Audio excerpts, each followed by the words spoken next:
weho ntabwo mu bantu yanshinze ntabwo urimo, mu bantu yamaye ntabwo urimo. Ako kanya ngo asigarana umwambaro yari yambaye. Ibi bivuze iki? Ibi biravuze ngo hari igihe abantu baza bakagushinja ikinyoma gifite ikimenyetso. Hari igihe abantu bagushinze ikinyoma gifite ikimenyetso. Yosefu bamushinjije ikinyoma gifite ikimenyetso kubera ko umwenda ye bari bawusigaranye, kubera ko umugambi w'Imana nababwiye ngo ntabwo ujya uyoba. Kandi icyo nshatse kukubwira mwaya masaha, ndashaka kukubwira ngo icyo uzaba cy'Imana yagiteguye mbere ntabwo uzaba icyo abantu bashaka kuba cyo, nta nubwo uzaba icyo abarozi bashatse kuba cyo, ntabwo uzaba icyo abakuvuma n'abakurwanya n'abagukubitira agatoki ku kandi, ntabwo uzaba icyo bashatse ko uba cyo. Shimiye kandi ngo haye ikaze wowe ukurikiye Umurage w'Abera TV na Mama Edwin Official. Imana iguhe umugisha cyane. Wowe utarakora subscribe, ujyaho ukore subscribe kugira ngo ujye ukurikirana ibiganiro byacu, ibiganiro by'isanamutima, ibiganiro by'iyobokamana, ubuhamya, ijambo ry'Imana ndetse n'ibindi biganiro byose byakungura ubwenge, ariko ntago ari ubwenge bw'isi, ni ubwenge bwo kumenya Yesu kugira ngo mu rugendo tutazagwa isari. Amazina yanjye ni Jerry, tugiye kubana muri iki kiganiro. Ndabasuhuje cyane. Imbere yacu nk'uko muhareba ndi kumwe n'umukozi w'Imana. Ikaze, turakwakiriye. Murakoze cyane. Umeze neza? Imana ibaho umugisha. Meze neza, ndashima Imana cyane. Wakwibwira abadukurikiye? Murakoze cyane. Abadukurikiye nk'uko mubibona, ku banzi n'abatanzi ndahamya ko hari abanzi. Mazina yanjye nitwa Hagenimana Jean Pierre. Abenshi duherukana mbibatsinda ariko ubu nturutse kami. Yego. Imana ibaho umugisha. Nsubuje abari mu Rwanda ndetse no hanze. Amaboko y'Imana agira ibintu aremerera ku buzima bwanyu. Yesu aho umugisha. Murakoze cyane. Urakoze cyane Jean Pierre. Twaherukanaga kera ariko twishimiye kongera kukwakira kugira ngo tuganire ku bintu bimwe na bimwe ku ijambo ry'Imana. Mbere yuko tujya mu bintu byinshi, reka tubanze dusenge bundi tugaruke. Yego. Mwami Imana yacu, turagushimye turaguhimbaje ko uri umwami mwiza amahoro. Uri Alpha na Omega, uri itangiriro kandi ukaba n'iherezo, uri uwa mbere kandi ukaba n'uwa nyuma, nta wakubanjije nta n'uzaguheruka. Uko wari uri ejo n'uyu munsi niko kiri, kandi uko wakizaga n'uyu munsi uracyakiza. Nyemerera aka kanya ntaba ari twe ahubwo izina ryari ryo rihabwa icyubahiro. Iki kiganiro cyangwa se ijambo ry'Imana rigiye gutambuka aha ngaha, yaba ari umunyamakuru ariko abari ku buhanga bw'ibyuma gufata amajwi ndetse n'amashusho, ubaho umugisha. Dufunze amarembo y'ikuzimu, duhanana ubwami bw'Amedi n'Abaperesi, izo mbaraga zirwanya abera.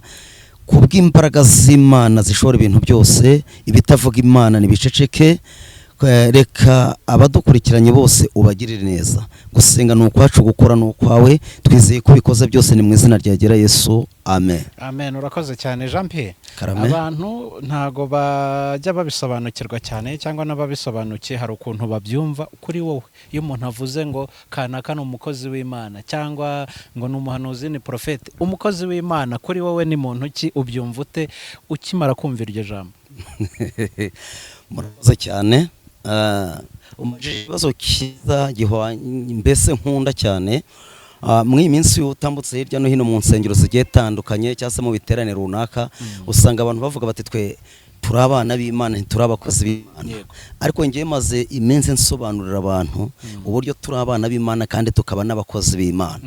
Icyambere, tutarasoma ijambo ariko mu butumwa bwiza bwa Yesu uko bwanditswe na Yohana, igice cya mbere guhera ku murongo wa 11 cyangwa se ku murongo wa 11, haravuga ngo yaje mu byo bamwemera, icyo kora abamwemeye bose bakizera izina rye, abo nibo yahaye ubushobozi bwo kuba abana b'Imana.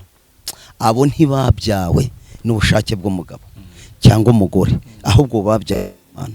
Iyo umuntu akijijwe abaye cyari mu gishya, yego, Imana imuhindurira irangamuntu. Ntabwo bakibarizwa mu bya kera yakoraga, ahubwo abaye cyari mu gishya aba yahindutse umwana. Ngaruka kw'iri jambo rero, umukozi w'Imana ni iki? Umubyeyi iyo afite abana mu rugo, umwana ukora iyo agiye kumuha umunani amwitaho cyane, kubera ko yagiye amutuma amazi akayazana yose.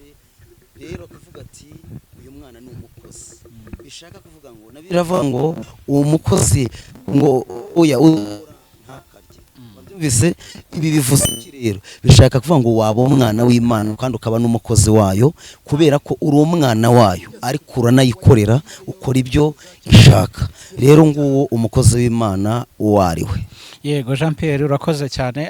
Muri ino minsi habaye inkundura zo kuba hafungwa zimwe mu nsengero, bamwe mu bahanuzi bavugagaho ibintu bitandukanye, kurya ituro ry'abandi, kwaka abantu twabo, kandi koko ugasanga ni akajagari leta yarakoze gukuramo akajagari.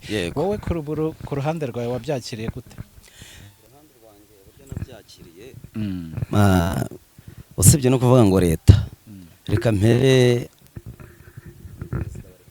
yego bisobanuye mbere bwa mbere bafunga insengero babisobanuraga nabi ariko perezida aje abivuga neza numva ndishimye kandi numva ndanafashijwe. Abazaga bwa mbere bafunga insengero bavuga ko bari kuzifunga kubera ko zitujuje ibisabwa, habura imirinda nkuba n'ibyuma bifata amajwi ndetse n'ibindi, ariko perezida aje kuvuga we asobanura uburyo ki hari akajagari, hari abantu bafata umuntu bakamwaka n'icyo yari afite bitwaje ijambo ry'Imana.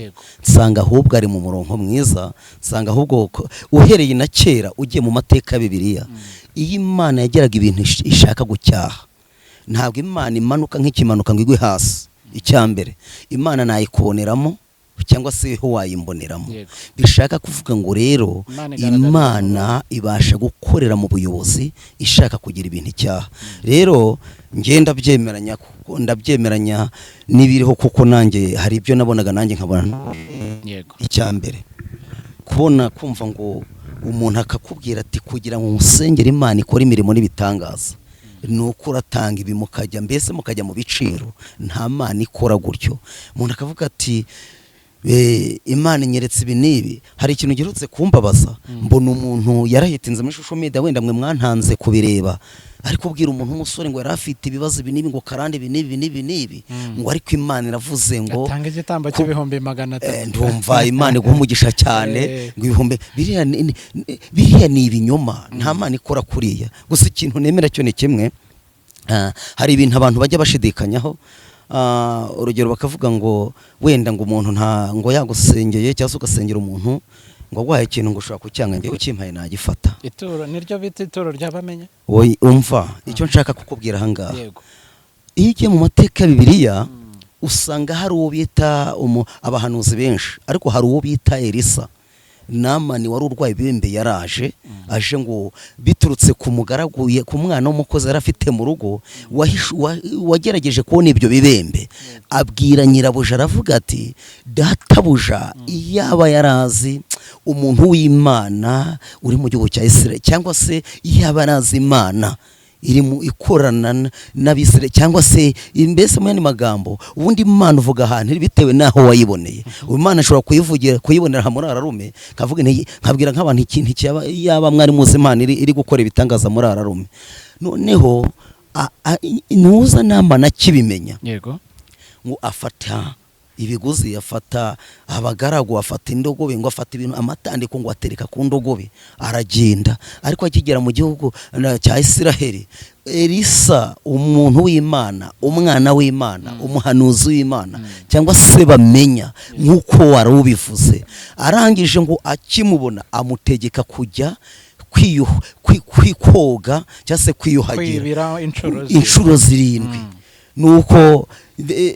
nuko Namani arabipinga, aravuga ati wacu hari inzuzi nziza, hari amapusine meza hari, ariko ngo abagaragu baramubwira bati iyo agutegeka ibi n'ibi ntiwari kubikora, emera ubikore. Ajyamo bwa mbere azamuka, ubwo bwa kabiri ageze ku nshuro ya 7 umubiri ngo uzamuka umeze neza nk'uw'uruhinja. Wabyumvishe? Birangije ngo afata ibiguza biha Elisa. Akimara kubiha Elisa arangije ngo arabyanga. Uzi impamvu yabyanze? Yararebye kuko yari umuhanuzi w'Imana afite ihishurirwa, abona nafata ibiguzi bya Namani, abona Namani ntabwo ari bumenye Imana nyamana, ahubwo we arafata Imana ikorana Elisa arayihindura nk'abapfumu, avuga ati Imana ikora imirimo n'ibitangaza ari uko bayihaye ibiguzi. Wabyumvishe? Atamubwira, arabihakana, arabyanga. Abyanze arabijyana, nubwo Gihazi yaciye nyuma. Dufite rero bagihaza bari mu murimo, aca nyuma Ruhinga ajya kumubeshya ngo databuja aravuze ngo bime. urabizi neza ko Gihazi ibyo bibembe yahise abitwara. Icyo nshatse kuvuga ahangaha rero ntabwo bisobanuye ngo Elisa yabayeho nta mugisha yakira cyangwa se nta bintu bamuzanira. Uzi impamvu? Iyo usomye amateka ya Bibiliya usanga Elisa ari ku mudamu w'umushonemu kazi ngo yamwubakiye inzu ngo amushyira mu cyumba cyo hejuru akajya amugaburira akamwitaho, ariko igihe kigeze amaze kumva ari yamaze guhaga abaza Gihazi aramubaza ati uyu mudamu igikwiye tugire neza akatugaburira akatwitaho ubona kwiyiki? Yari umuhanuzi w'Imana ariko uwo munsi nta yerekwa yari afite. Wabyumvishe? yarabajije bishaka icyo bishaka kuvuga ahangaha rero hari imbaraga z'Imana uko byagenda kose iyo umuntu akorana n'Imana ahora yiteguye isaha n'isaha. We yaravuze ati igihe twagendeye habona uyu muntu dama kwiki, birangije ngo Gihazi aravuga ati rero ngiye kintu igihe cyose nagendeye ahangaha mbona umudamu akwiye umwana w'umuhungu. Elisa aramubwira ati mubwira ze hano. Ikintu Gihazi yarabuze yabonye yerekwa ko uwo mwana akenewe mu rugo, ariko nta mbaraga yari afite zitegeka ngo yature ijambo. Bishaka kuvuga ngo kumuhanuzi w'Imana cyangwa se umuntu ukorana n'Imana ntabwo ushobora gusaba Imana ugusabira umuntu umugisha Imana ikamuha atari uko uhanuye.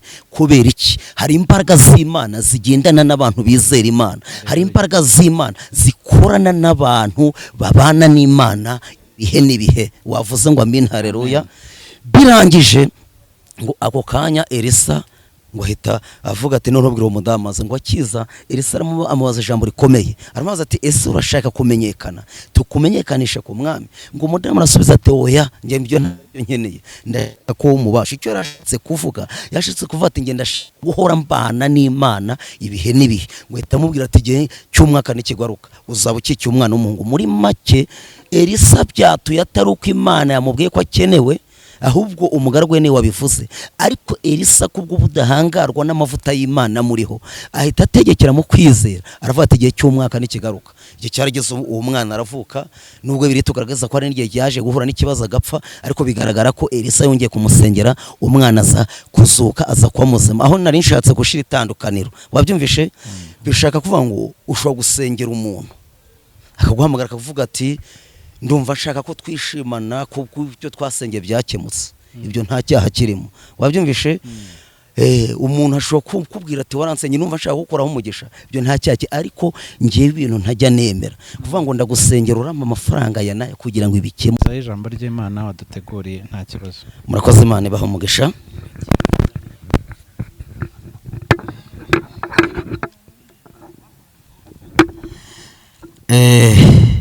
Murakoze cyane, turabashuje mu izina rya Yesu Kristo wa Nazareti. Kuba dukurikiranye tugiye gusoma ijambo ry'Imana riri mu gitabo cy'ibyo ku ngoma za mbere cyangwa se ingoma za mbere ibice 5. Turasoma duhere ku murongo wa mbere tugeze ku murongo wa kabiri. Haravuze umurongo wa mbere uvuze ngo Rubeni yari imfura ya Israheli, ariko ubutware bwe bw'umwana w'imfura barabumwaka kuko yashize isoni kuri mukase, babuha bene Yosefu mwene Israheli. Nyamara Yosefu ntiyarakwiriye gutangirirwaho mu mubare w'amazina nk'uwavutse ari imfura, kandi Yuda yagwije amaboko muri bene se, kuri we hakomotse umwami, ariko ubutware bw'umwana w'imfura bwari ubwa Yosefu. Imana ibaho umugisha. Reka dusoreze mu gitabo cya mbere cya Mose cyitwa Itangiriro, tugiye gusoma ibice byaho 49 twumve icyo Imana ivuganye natwe. Igitabo cya Mose cya mbere cyitwa Itangiriro ibice 49 turaje ku murongo wa mbere tugeze 4. Leta iravuze ngo Yakobo ahanurira abana be ibizababaho. Yakobo ahamagaza abana be arababwira ati nimuterane mbabwire ibizababaho mu minsi zabaho kera. Nimuterane mwumve bana ba Yakobo, mwumve Israheli so. Rubeni uri imfura yanjye n'imbaraga zanjye, wo gushobora kubyara kwanjye kwatangiriyeho. Urushaho icyubahiro, urushaho gukomera. Uri nk'amazi kuko adahama hamwe. Ntuzabona ubutware kuko uri uburiri bwa so. Niho wabuhumanije yuriye indyamo yanjye. Nari mvuze ngo kandi Imana ibaha umugisha amahoro y'Imana nakomeze kubana namwe cyane. Nimba wumva unezerewe Imana aka kanya, uhereza Imana icyubahiro, kuko Imana yacu ni umubyeyi kandi Imana yacu ishobora ibintu byose. Imana yacu irihagije, iravuga bikaba kandi itegetse birakomera. Wavuze ngo amina, haleluya. Hanyuma rero nkuzaniye ijambo rivuga ngo Imana irateranya ntabwo ikuramo. Kubera iki? Abantu bajya bakuramo ariko Imana ntabwo ikuramo, ahubwo irateranya. Mwavuze ngo amina, haleluya. Icyo nshatse kukubwira aha ngaha rero, weho unteze amatwi mwaka kanya, ndashaka kukubwira ijambo rikomeye. Dusomye amateka ya Yakobo ndetse n'abana be. Titira tubwiye ngo Yakobo ahanurira abana be ibizababaho kera. Bibiliya iratubwiye ngo Yakobo ahamagaza abana be, arababwira ati nimuterane bana ba Yakobo, nimuterane mwumve Isiraheli so. Aravuga ngo Rubeni uri imfura yanjye ndetse uri n'imbaraga zanjye. Aravuga ngo wo gushobora kubyara kwanjye kwatangiriyeho. Avuga ikintu gikomeye, aravuga ngo ariko ntabwo uzabona ubutware kuko wabuhumanije igihe wuriraga uburiri bwa so. Arangije yumva ibyo bintu avuze ntabwo abantu bazasobanukirwa icyo ashatse kuvuga. Aravuga ngo yuriye indyamo yanjye. Ibi bishaka kuvuga iki? Iyo tugiye mu aya mateka usanga nyine Yakobo, ariko Yakobo abaho kandi agera mu zabukuru ariko akivugana n'Imana. None igihe kigeze imuha amakuru kugira ngo aganirize abana be nk'umuntu ugavugana n'Imana, kugira ngo narangiza amenyesha abana be ibizababaho. Birangije buri mwana wese akaza akamuca imbere. Hanyuma rero umwana w'imfura witwaga Rubeni niwe wagombaga kubanza kuza, kubera ko hari ikosa ritagombaga kuba mu Bisiraheli. Mu Bisiraheli hari ibintu bagenderagaho, kubera ko iyo umwana yavukaga ari imfura niwe mwana wagombaga guhabwa ubutware uko byagenda kose. Murabizi ko n'umuco wacu w'Abanyarwanda akenshi na kenshi umwana iyo yavutse ari umwana w'imfura agomba kuba umukuru w'umuryango, byanginze bikunze akawuyobora. Birangije rero Rubeni nawe yavutse mw'ubwo buryo, ariko kubera ko Imana ari Imana idakora nk'uko abantu bareba, Imana itavuga nk'uko abantu bavuga. Nkunda kubwira abantu ngo amagambo arenze miliyoni avuzwe n'abana b'abantu. Imana yavuguruza ijambo rimwe gusa rivuga ngo nagusanze wigaragura mu ivata ry'ibyaha, ndavuga ngo baho ubaho. Kandi ikintu nkundira Imana, iyo ikubwiye ibasha kukubwira uri wenyine cyangwa se ikakubwira ahantu runaka, ariko iyo igiye kubisoza ibishyira ku karubanda abantu bose bakamenye ko Imana ikora. Nimuvuge ngo amen. Birangije rero Rubeni aza gukora icyaha gikomeye nk'umwana w'imfura, aza kuryamana n'umugore wa se. Amaze kuryamana n'umugore wa se, mu yandi magambo aryamana na mukase, ariko ise Yakobo arabizirikana. Niyo mpamvu nshatse kukubwira ngo uko byagenda kose n'Imana irazirikana ibyo wakora byose, aho wabikorera hose. Ndagira ngo mbabwire ngo Imana irazirikana. Hanyuma y'ibyo byose rero Rubeni niko kwibonekeza, aravuga ati icyo nzi cyo ndi umwana w'imfura, icyo nzi cy'ubutware bugomba kuba ubwanjye. Ariko iki gihe kigeze, ise abasha kumubwira ko ubutware atari ubwe, yabuhumanije igihe yuriraga uburiri igihe yatinyukaga akaryamana n'umugore wa se. Mu yandi magambo, hari abantu bahagarara ku cyubahiro, Imana ikavuga umuntu ntamenye ko Imana ariyo yavuze, akagira ngo bivuzwe n'umwana w'umuntu kandi Imana yamaze kuvuga. Birangije uwo munsi nibwo Imana yanyuranyije amaboko. Rero ndashaka kukubwira ngo Imana inyuranye amaboko bitavuga Imana ku buzima bwawe mu izina rya Yesu. Ako kanya Imana ikimara kunyuranya amaboko, ibyari umugisha kwa Rubeni byabaye amateka mabi, ahubwo umugisha wimukira kwa Yosefu. Ndagira ngo nkubwire ngo izi nzozi Yosefu yatangiye kuzirota umunsi Imana ari imaze kunyuranya amaboko. Niwo munsi Yosefu yatangiye kubarotana inzozi, akababwira ati njye mbonye duhambira imiba, ati mbona iyanyiraguye ariko mbona uwange usigaye uhagaze.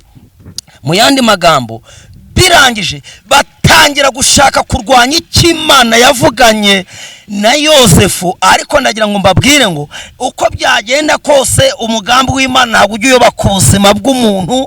Barabirwanya ariko biranga, kuko Imana yari yaravuganye na Yosefu. Yosefu nubwo yarwanya intambara z'amasezerano, umunsi umwe Isaka mutuma kujya kugemurira abakuru be, ariko Bibiliya iyo tuyisomye itubwira ko ngo bamubonye ahingutse, ngo baravuga bati dore ngo Karose araje. Bajya inama yo kumwica, nihuse bamutaye mu rwobo biranga, nihuse bamugurisha n'Abishimayeli, nihuse ageze mu gihugu cya Egiputa, ngo muka Potifari aramwifuza, aramubenguka ashaka ko baryamana, ariko ibintu biranga. Umunsi umwe ngo aza kumuhamagara ngo amusange mu cyumba, ngo arangije aje ngo asanga yambaye ubusa, ngo yimereye nk'uko yavutse. Ngo ariko birangije ngo aramubwira ati mu bintu byose databuja yarabimpaye, ariko yarabinshuweho, ntabwo mu bantu yanshinze ntabwo urimo, mu bantu yampaye ntabwo urimo. Ako kanya ngo asigarana umwambaro yari yambaye. Ibi bivuze iki? Ibi biravuze ngo hari igihe abantu baza bakagushinja ikinyoma gifite ikimenyetso. Hari igihe abantu bagushinja ikinyoma gifite ikimenyetso. Yosefu bamushinjije ikinyoma gifite ikimenyetso kubera ko umwenda ye bari bawusigaranye. Kubera ko umugambi w'Imana nababwiye ngo ntabwo ujya uyoba, kandi icyo nshatse kukubwira mwaya masaha, ndashaka kukubwira ngo icyo uzaba cy'Imana yagiteguye mbere ntabwo uzaba icyo abantu bashaka kuba cyo, nta nubwo uzaba icyo abarozi bashatse kuba cyo, ntabwo uzaba icyo abakuvuma n'abakurwanya n'abagukubitira agatoki ku kandi, ntabwo uzaba icyo bashatse ko uba cyo, ahubwo uzaba icyo Imana yashatse kuba cyo ku buzima bwawe. Wavuze ngo amina, haleluya. Birangije Yosefu ageze muri gereza, nihuse kugira ngo dusoze dusenga n'Imana, naho ageze yakorayo umurimo w'Imana. Akigerayo agikorayo umurimo w'Imana, kandi ari muri gereza, ari ahantu hakomeye. Bibishatse kuvuga iki? Hari igihe abantu baguta ahantu bakagira ngo bagutaye ahantu habi, kumba aho bagutaye aho naho Imana irahari. Imana yarangiza ikakuramira, amaboko y'Imana yarangiza akakuramira. Amaboko y'Imana nabaramire mu izina rya Yesu Kristo wa Nazareti. Birangije ngo nihuse ngo asobanuramo abantu babiri bari barose inzozi. Umwe avuga ko yarose ngo abona ngo yikoreye igiseke, ngo abona ibisigari kuza kumuri imisima ku mutwe. Undi ngo abona ngo ari gusubira guhereza vini bwami, ngo abasobanura inzozi. Abwira umwe ati weho wabonye ibisiga bikuri umutsima ku mutwe, igihanga baragica. Undi aramubwira ati weho wabonye uhereza vini bwami, n'ubundi ugiye kugenda uhereze. Ngo ariko mu bwijambo rikomeye aramubwira ati nugerayo ntuzigere unyibagirwa, nanjye uzanyibuke. Ariko kubera ko ari umwana w'umuntu aramwibagirwa. Ndagira ngo mbabwire ngo umuntu ashobora kwibagirwa, ariko Imana ntabwo ijya yibagirwa. Birangije ngo ako kanya bikimara kugenda gutyo, nuko Imana iza gukora igitangaza gikomeye. Iza kurotesha umwami inzozi. Imaze kuzimurotesha, ako kanya Imana iraneze forumata, izikora mu bitekerezo bye. Ngo akimara kuzibagirwa, ako kanya kumbi hari umuntu Imana iri gutegura ugomba kuza gusobanura izo nzozi kugira ngo Imana imutabare. Birangije ubwo umwami yaramaze gutanga itegeko nihuse ko abantu bagomba gupfa, abanyabwenge ko bagomba gupfa. Birangije niwo munsi umuntu umwe yatera urutoki hejuru aravuga ati hari umuntu uri muri gereza. Aramubwira ati umunsi twarotaga inzozi niwe wazidusobanuye, kandi uko azisobanuye ko byagenze. Yosefu aza ibwami avuye muri gereza, ngo akigera imbere y'umwami, umwami aramubwira ati uzisobanura kandi unazinyibutse. Icyo nshimira Imana, nasomye ijambo ry'Imana mu Baroma ibice 8 guhera ku murongo wa 30 n'umwe ngira ngo kugera 3 nimba atari ku 30 hafi aho ngaho. Havuga ngo abo yatoranije kera yarabahamagaye, kandi abahamagaye yarabatsindishije, kandi abatsindisha abo bose ngo yabahaye ubwiza. Havuga ngo none tuvuga iki? Ubwo itimanye umwana wayo ikamutanga ku bwacu, izaburite kumuduhana n'ibindi byose. Ndashima Imana ko Imana igira neza, Imana ivuga bikaba, kandi Imana itegeka bigakomera. Mwavuze ngo amin, haleluya. haleluya. Bishaka kuvuga ngo Imana igufata ahantu waruri ikahagukura, yarangiza ikarema ubuzima bushyashya, yarangiza ikagufata wari uri mu manegeka ikagukura mu manegeka wari urimo, yarangiza kuko ari Imana, yarangiza ikagucira inzira wabonaga ko bitakunda. Birangije Yosefu Imana imaze kumucira inzira, akigera imbere y'umwami, umwami nihuse aramubwira tugomba kuzisobanura.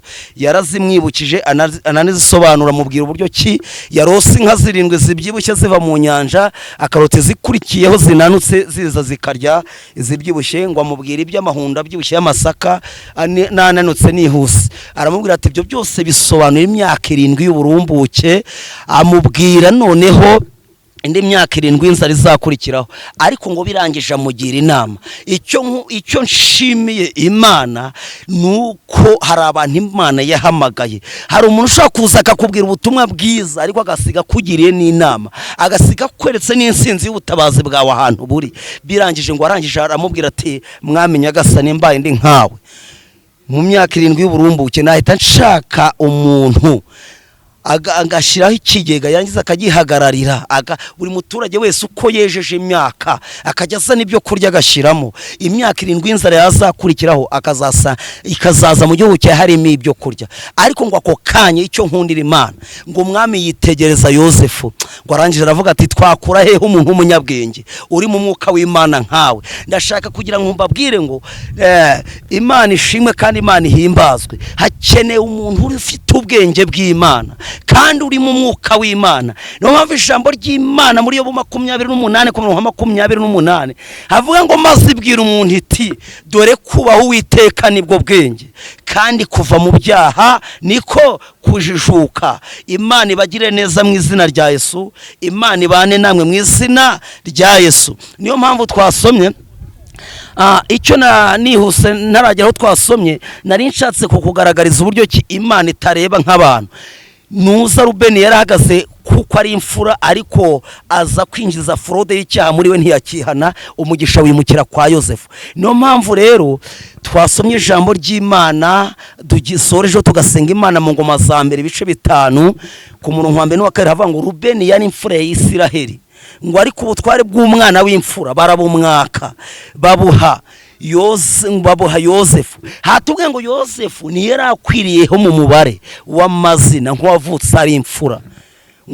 Hanatubwiye ngo ariko ubutware ngo bwari ubwa Yosefu. Habanje haratubwira ngo Yuda yagwije amaboko muri bene se, muri hakomotse umwami, ngo ariko ubutware bw'umwana w'imfura bwari ubwa Yosefu. Kubera iki? Kuko yitwaye neza imbere y'Imana, arangije arinda isezerano. Hari abantu bahagara ku cyubahiro ngo Imana yaravuze ntiyakora, bakavuga. Ndayo mbabwire ngo amasezerano arabagarirwa. Umva ikintu nkundira Imana rero, akantu soreje kugira ngo dusenge.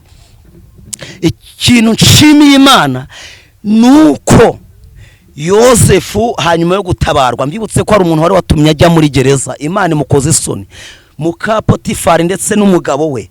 Imana irangije ihita ikora ikintu gikomeye. Ako kanya Potifari ndetse n'umugore we bikanga Yosefu yabatambutse.